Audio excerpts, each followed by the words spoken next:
PogChamps is back. Day one of PogChamps has just wrapped. And yes, it is already chaos. Blunders, brilliancies, and some of the saddest queens I think I've seen on a chessboard. Let's break down the madness. Who impressed, who imploded, and why this might be the best PogChamps start we've seen yet. For those who don't know what I'm talking about, PogChamps is an invitational tournament where celebrities, internet personalities, and content creators battle it out over the chessboard. Some are surprisingly good, and others, let's say they bring the entertainment.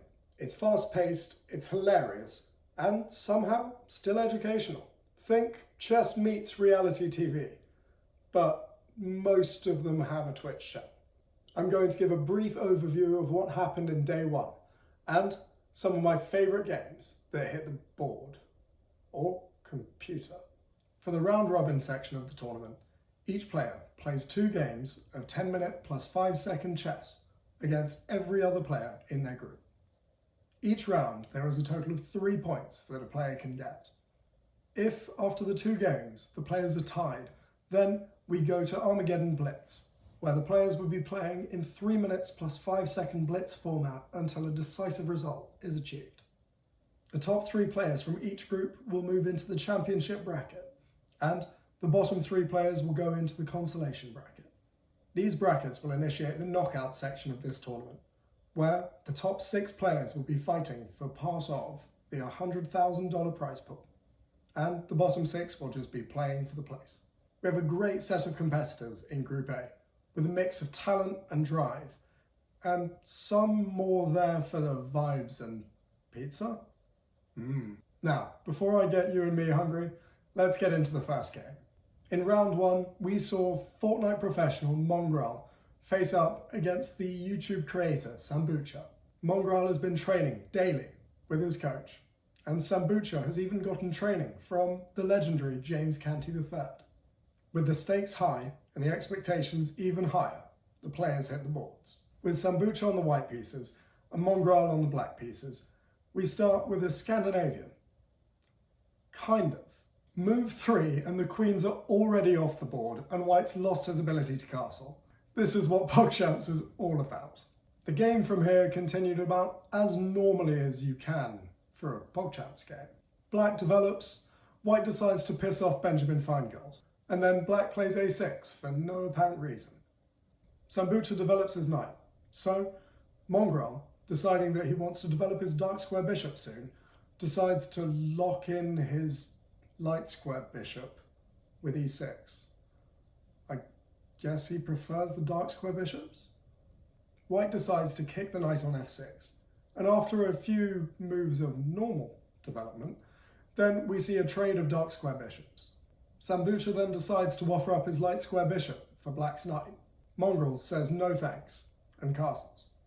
Sam continues with more development, and Mongrel hops in his knight to e4, eyeing up the juicy f2 square with his knight. Sambucha throws a wrench into Mongrel's plan, and he takes the knight on e4 with his bishop, trading it off. Needing to move the knight, Sambucha plays knight d4. Although this does get the knight away from the e-pawn, unfortunately for Sambucha, it runs into rook d8. Mongrel, the underdog in the game, finds rook d8, and after a deflated c3, picks up the pawn forcefully with c5. Sambucha slides his king out of the pin, and Mongrel happily picks up the free piece, looking like he's on winning course. With not much time left and so many moves yet to play, something is bound to happen. Sambucha opts to develop his own rook now, pinning the pawn to his opponent's rook. Mongrel responds with an interesting looking bishop f5, looking to push the e-pawn with a check. Sam isn't blind, however, and he moves his king down to c1. If we look at this position, black is just objectively crushing and should quite easily win the game, right? After black plays d3 here, then black has a pair of passed pawns, with one of them being protected, and that should, hypothetically, be enough to win this game, especially considering he's a piece up. Mongrel activates his second rook, bringing it to c8. putting even more pressure on the white king. Sam decides he's already had enough of the bishop on f5, so he plays a3, preparing a b4 push to kick the bishop. Mongrel follows up by creating a pair of passed pawns with d3, and Sam follows up with b4, pushing the bishop back. And at this point, you have to think that the Fortnite Pro might just take this first game of the tournament, even as the underdog. Sambucha slides his king away from the centre. The Fortnite Pro decides to push his bishop up to attack the rook, and runs into b3. So he moves it back to b5, but then he runs into c5. So he just runs it all the way back to the 8th rank. In this position, it says that black is up by 5.5 on Stockfish. But this is PogChamps. We know not to trust Stockfish. They're the real pros. Sambucha follows with the best move, rook he1, attacking the lagging passed pawn. Mongrel ignores the attack entirely, pushes d2, looking to attack the rook and try to promote his passed pawn. In this, he immediately gives up his pawn on e4. Anyways, Sambucha swipes up the e-pawn, and Mongrel continues with rook d3. Sambucha attacks the rook with king c2, and Mongrel, instead of defending his passed pawn, doubling up the rooks, decides to take on h3, giving up his passed pawn for another pawn.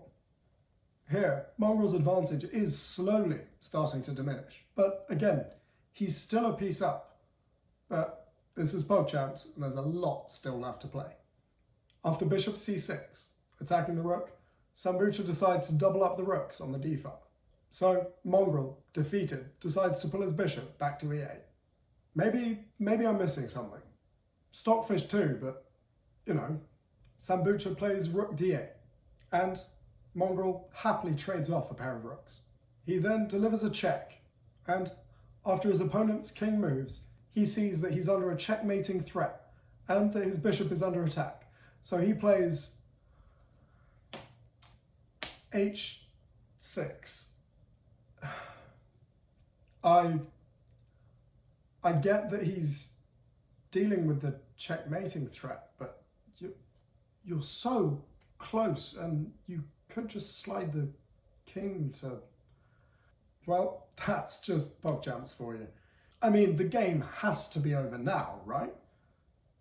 White is absolutely crushing in this position, but it has to be over, right? After a few more moves, Sambucha picks up Mongrel's remaining pawns and leaves him with just a rook. Sambucha, looking to trade the rooks, sees Mongrel decline the rook trade, instead aiming at the h2 pawn. So Sam delivers a check and then plays c5. He plays c5,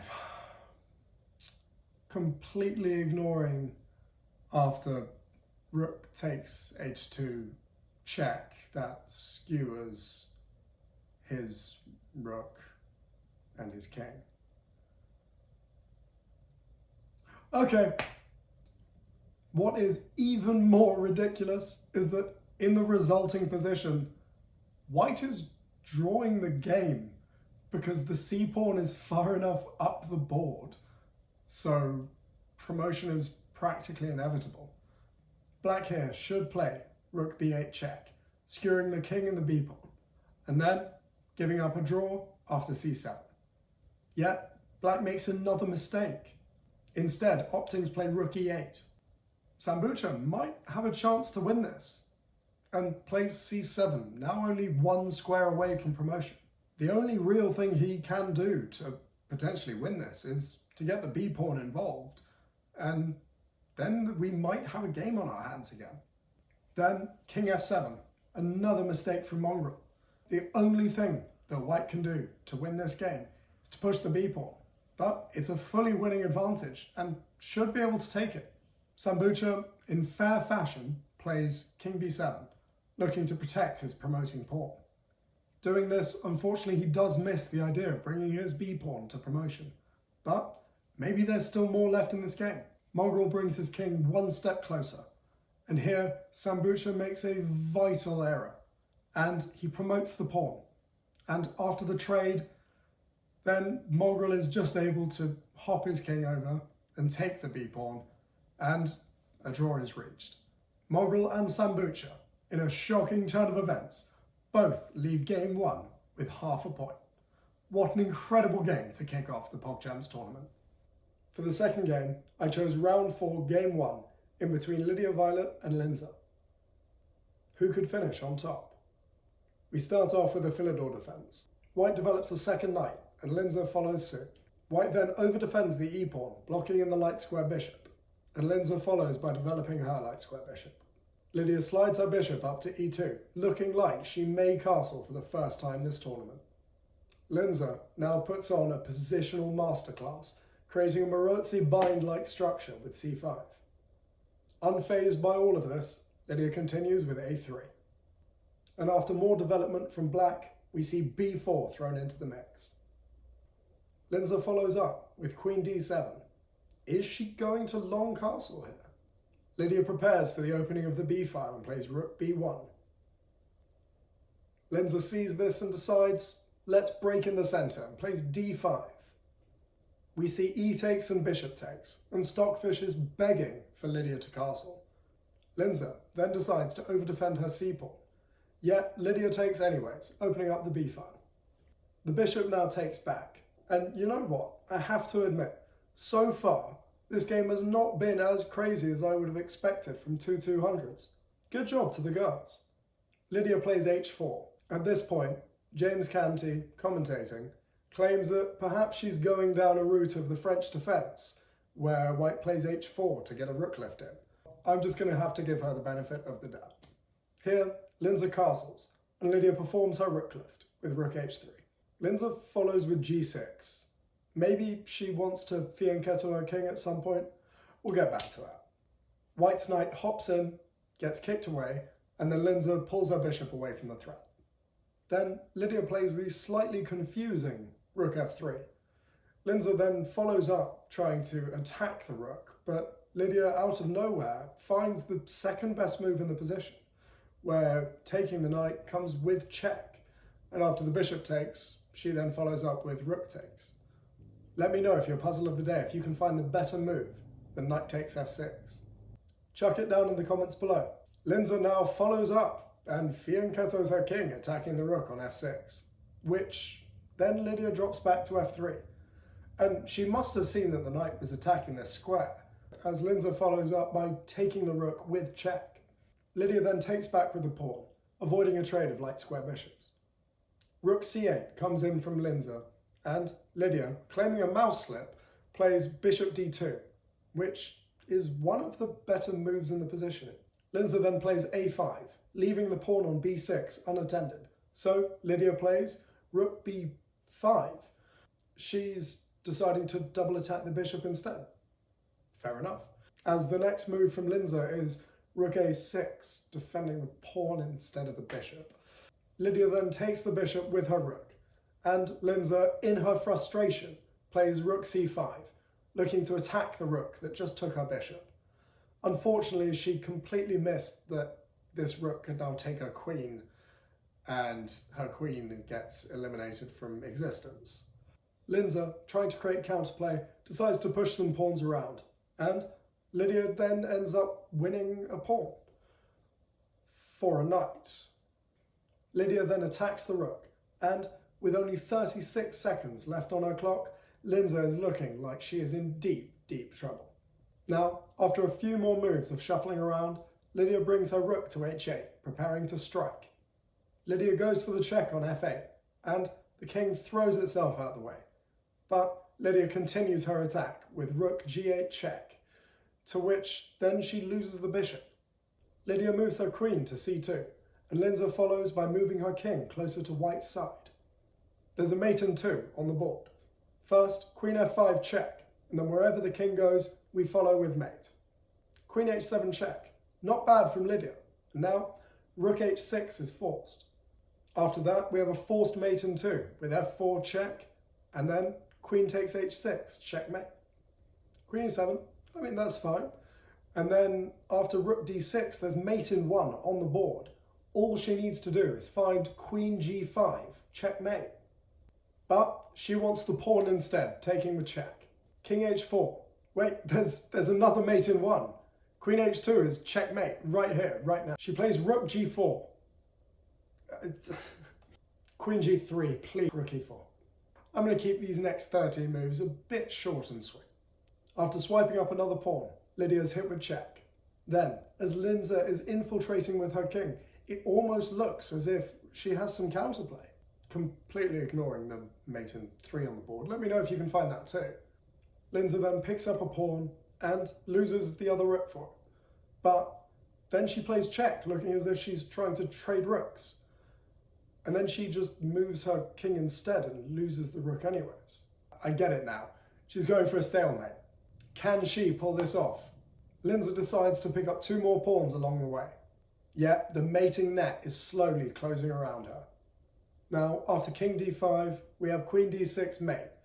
But that doesn't happen. Takes a few more moves. Lydia takes home her first win of the tournament with a lovely checkmate. At the end of day 1, we saw Group A favourite Eberechi Eze with 12 points, alongside Sambucha with 12 points as well, and in third, Inoxtag with 11. All of these incredible players going up to the championship bracket. Then we have Mongrel with 7 points, Lydia Violet with 3 points, and Lindsay with 0 points, going into the consolation bracket. What a great way to start off Pogchamps6. Filled to the brim with blunders, pizza, and checkmates. It's all we could ask for. Tune in tomorrow for my day 2 review of the PogChamps tournament. And, as well, drop a like and leave a comment for your puzzle of the day answers and any of your favourite parts of day 1.